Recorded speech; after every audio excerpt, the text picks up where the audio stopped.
Magandang umaga mga mare! Ngayon po ay October 31, Halloween. Ayan, at nag-aagahan na po si Vrenmar. Nagpahanda lang po siya ng pandesal na may palamang butter at saka sunny side up egg. Paborito po niya yan. Ayan, at ready na po siya para sa school.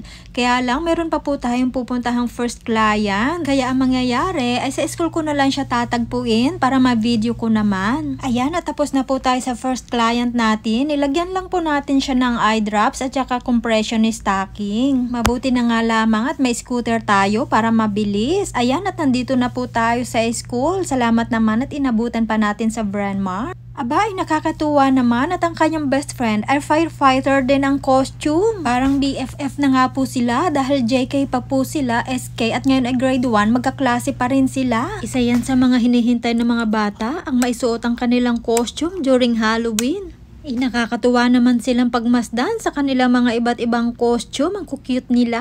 Ito nga po at nasundo na natin sa school si Vrenmar. Dumaan nga muna tayo sa Freshco para mag-grocery ng konti. Bibili lang naman tayo ng saging dyan. Ayan, at pinatimbang na naman niya. At dito naman ay humirit siya ng krusong. 4.99 daw ang isa. Abay, manang-mana sa ina. Tinitingnan muna ang presyo bago kunin. At pagkadating sa bahay ay nagmerienda lamang siya ng krusong. At dali-dali na rin kami tumawag ng taxi dahil malilate na siya sa kanyang doctor appointment. At habang naghihintay nga sa doktor ay siya inip na inip, kaya ito namintana muna siya.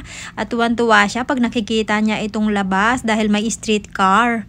Ayan, at nagkukunwari siya nagpapatay ng apoy. Kaya tuwan-tuwa sa kanyang staff dito sa clinic. Binigyan rin nga pala siya dito ng chocolates at chips dahil nga Halloween. At dito ay tapos na siyang tingnan ng estudyante na nurse practitioner. Ang pinaka-concern nga pala sa kanya ngayon ay ang kanyang mata dahil madalas nagbiblink-blink yung mata niya kahit okay yung tulog niya at hindi naman siya nanonood ng TV. Dati kasi mga alas 4, alas 5 na madaling araw gising na siya kaya nagbiblink-blink yung mata niya. Pero ngayon kahit okay yung tulog niya, kahit tanghali na siya gumising, ganun pa rin. Kaya nag-decide na kami na ipa-check up siya. So habang nakikipag-usap ang estudyanteng nurse practitioner sa pinakang nurse practitioner ni Vrenmar, ay nililibang muna niya ang sarili niya. Mabuti na nga lamang at maraming laruan dito. Binigyan din nga pala siya ng chocolate sticker sa clinic at pagkatapos ay ito dumiretso tayo sa katabing building dahil nandito lang ang fire department. Ayan, at nakapagpa-picture siya at kasama pa ang firefighter. Napakaswerte naman ni Vrenmar. Ayan, at hindi pa siya masyado makapaniwala.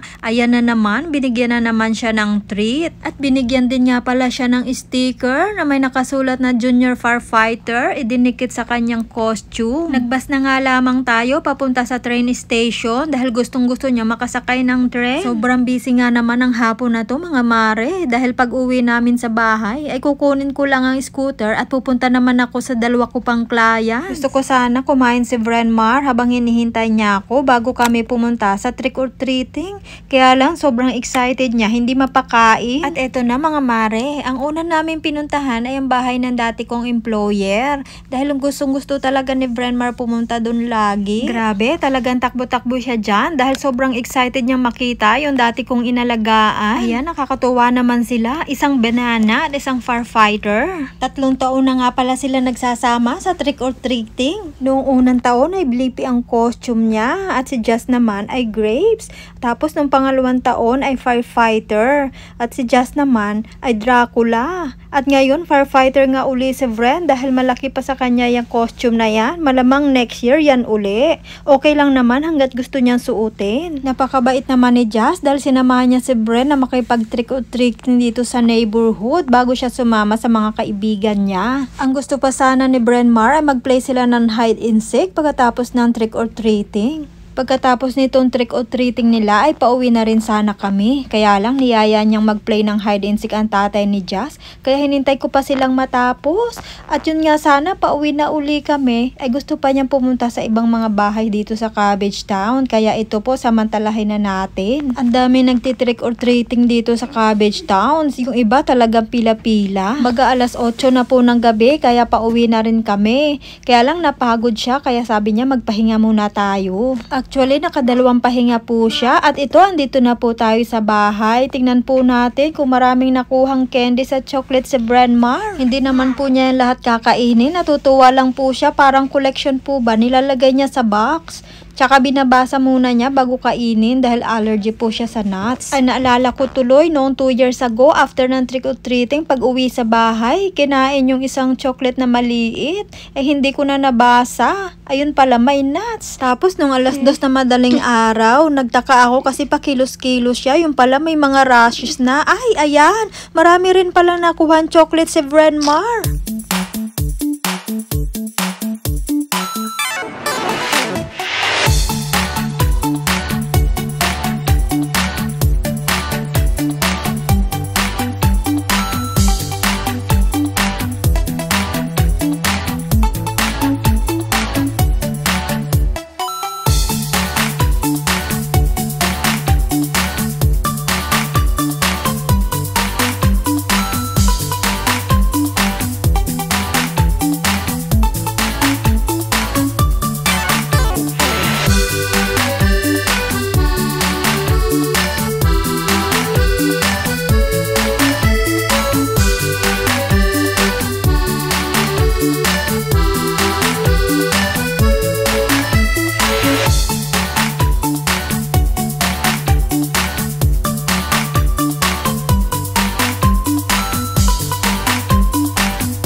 Ngayon naman mga mare, magka-curve ng pumpkin ng magkapatid. Actually, late na po dahil kahapon pa nag-Halloween. Kaya lang nakalimutan. Tingnan na lang po natin hanggang dulo kung ano ang kinalabasan.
Thank you for watching. Bye-bye.